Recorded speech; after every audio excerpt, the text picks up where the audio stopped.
Dear brothers and sisters in Christ, I pray you are enjoying our journey together on the road to Emmaus, or rather that you are finding it useful in cultivating a more profound encounter with Jesus Christ during the most holy sacrifice of the Mass. I am certainly very grateful for your company.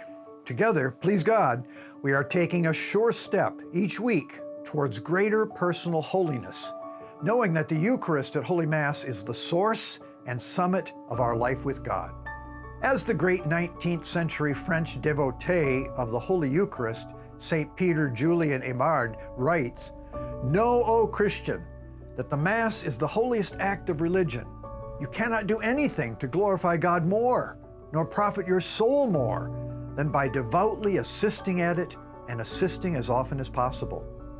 This week is one of those occasions upon our year-long pilgrimage when we pause, pray, assess where we've been, and prepare ourselves for the rest of the journey. It's a week for a moment of reflection and a burst of inspiration. First, reflection. My challenge to you this week is to reflect upon the challenges of recent weeks and repeat one of them. Perhaps the one you found most difficult. Here's your choice. Pray the Suscipe prayer of St. Ignatius of Loyola during the offertory at Mass. Or pray the Litany of the Precious Blood each day. Or pray a morning offering every day. Or all three, it's up to you. Have you chosen? Good, let's continue. Now, for that promised inspiration. Here's another great Eucharistic story from another of our fellow pilgrims on the road to Emmaus. His name is Matt Clark. He lives in Brooklyn in Michigan with his wife, Dana, and their 6 children. Until fairly recently, Matt described himself as a stubborn Protestant. Now he's Catholic. What changed? Here's Matt's story. I started out as a Methodist, and actually I didn't start going to church until late elementary school. We didn't really go to church when I was growing up. I had one babysitter. She happened to invite us to the local Methodist church where they went, and so we tagged along. It started with the Vacation Bible School, and then we started going every Sunday. I loved it. I loved it. I couldn't wait to go back every single week. It was something that just I'd never experienced before, and so it was just absolutely amazing. When I went to college, I really stopped going pretty much altogether. I started going to Hillsdale College. That's where I met my wife, Dana. She is a cradle Catholic. Sometimes I would go with her to Mass at St. Anthony in Hillsdale. Other times I would go to the College Baptist Church, right there not far from campus. So I would go there, like I said, very sporadically.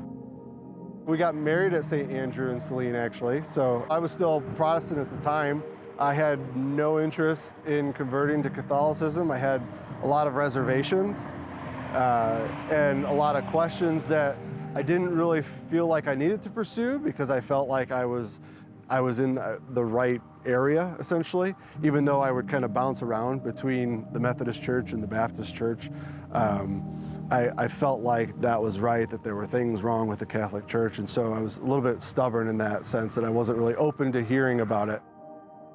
My wife, God love her, she always prayed for me. She loved me where I was at. She never pressured me into saying, hey, you need to become Catholic for our marriage, for our family. There started to grow this confusion from the kids' sake. Well, which church are we going to? And they used to have like different nicknames for what church we were going to. We went to actually a marriage retreat. It was just a one-day retreat in Brighton at St. Patrick's, and Dr. Ray Garendi was speaking there. He started talking about a scientific approach to thinking about how the Eucharist could really be Jesus' body, blood, spirit, and soul and divinity. And he started talking about matter and atoms, and I've always been like a math and science guy growing up. Like that's always been my strong suit. And so when he started talking about that, I'm sitting there thinking, yeah, okay, that makes sense. I could see how that's possible. And then it was right there, right? So my stubborn heart all of a sudden started saying, yeah, that could be possible. That could be possible. And so it got my mind going. I wasn't set on becoming Catholic yet. It just created that openness. But then I finally said to my wife, I said, okay, I'm open to learning more. I will participate. I'll go to RCIA here, and I'll see what they have to teach, and I'll see if it makes sense, and I'll see if it leads anywhere. But no guarantees. We're reading through the Bible, and we got to a lesson on John 6. And so, and I had been sure I had read it before when I was a kid. But as I'm reading through it, of course I know we're getting on the topic of communion in the Eucharist, but as I'm reading through, my mind was blown. It was just, I couldn't believe what I was reading. And so when I went that next week to the class, I go, Deacon Gene, this opens everything for me. Like this, what had a little bit of openness, now is a really large amount of openness. What really got to me though was, as I was reading it, of course I'm reading Jesus' words, and then I'm looking at the reactions of his followers and all of his disciples, and I'm seeing how all of a sudden they're questioning it. They've seen all these miracles, they've seen what he's done, and then all of a sudden they really start questioning it. They say how hard it is to hear, and then they start leaving. And he didn't back down. He kept going, and he didn't try to explain it further so that they would understand. It was they couldn't believe what he was saying, and they left him. And I actually had a vision as I was reading it that I was one of those followers who said, "This is not right. I'm leaving."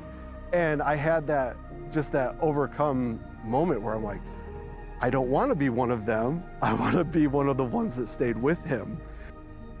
I had reservations, of course, about Mary and the saints and purgatory, but really it was really just around the Eucharist. That was my main blocking point.